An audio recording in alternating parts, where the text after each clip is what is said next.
Hello friends, welcome back to my channel your অশি। তো আজকে প্রচণ্ড গরম পড়েছে আর আমি আজকে বাড়িতেই রয়েছি, কারণ আজকে আমার অফিস ছুটি। তো দুপুরে এদিক ওদিক ঘুরতে ঘুরতে ভাবলাম আজকে একটা কিছু করেই ফেলি। আর এই দেখো, আমাদের গাছে কত জবা ফুল ফুটেছে, খুব সুন্দর তাই না?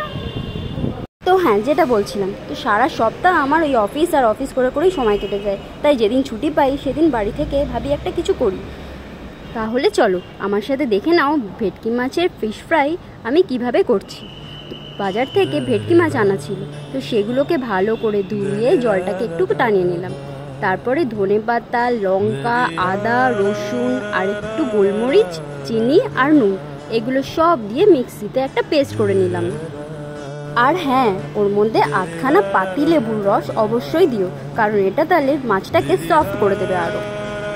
আর আরেকটা জিনিস, আমার এই কথা বলা মানে তোমাদের সাথে যে আমি কথা বলছি সেগুলোতে আমার অনেক ভুলভ্রান্তি হয়ে থাকে, সেগুলো একটু মানিয়ে নিও, কারণ আমি একটু প্রথম শুরু করেছি তো তাই একটু হয়ে যাবে। তো পেস্টটা বানিয়ে নেওয়ার পর ভালো করে মাছটার মধ্যে মাখিয়ে নিতে হবে একদম সুন্দরভাবে, যাতে পুরো মাছটাতে এটা মিশে যায়।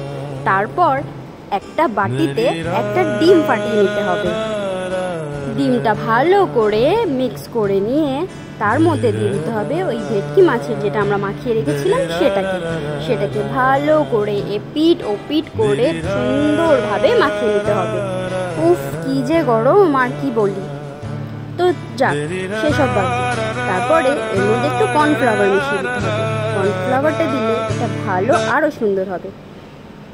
তো সেম প্রসেস, আবার কর্নফ্লাওয়ারটা দিয়েও এটা ভালো করে মাখিয়ে 20 মিনিটের মতন এটাকে রেখে দিতে হবে। তারপরে আরেকটা বাটিতে 2টো ডিম ফাটিয়ে তোমরা তোমাদের ইচ্ছা মতন দিতে পারো। আমার যা পরিমাণ ছিল সেটা 2টো ডিমেই হয়ে যেত। ডিমের মধ্যে নুন আর গোলমরিচ এটাকে দিয়ে ভালো করে ফাটিয়ে একটা করে মাছের পিস দিয়ে এদিক ওদিক লাগিয়ে ভালো করে মিক্স করে নাও। তারপরে একটি পাত্রে বিস্কুটের গুঁড়ো নিয়ে তার মধ্যে লঙ্কার গুঁড়ো, নুন আর গোলমরিচের গুঁড়ো এই 3টে মিশ্রণ দিয়ে ভালো করে ওটাকে মিক্স করে নাও। তারপরে যে মাছের পিসগুলো রেখেছো সেটাকে 2বার লেয়ার করবে। সেটাকে সুন্দরভাবে এর মধ্যে নাড়িয়ে চাড়িয়ে পুরো এর উপর থেকে যাতে এটাকে পুরো ভরাট হয়ে যায়, এটা করে নিয়ে 2বার লেয়ার দিলে এটা আরও ক্রিস্পি হবে খেতে, যেটা আমার মনে হয়। তারপরে আবার ওই ডিমের মিক্সচারটার মধ্যে এটা ভালো করে দিয়ে নিয়ে এটা সেকেন্ড টাইম আমি আবার লাগিয়ে নিলাম বিস্কুটের গুঁড়োটা।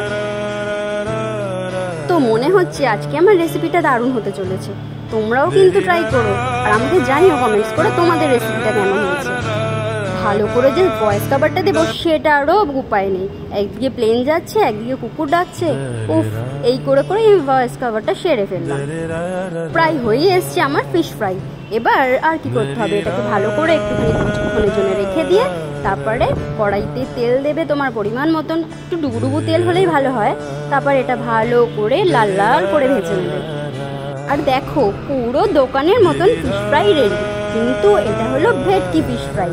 খুব সুন্দর লাগছে দেখতে। এবার খাওয়া যাক, দেখি কেমন হয়েছে।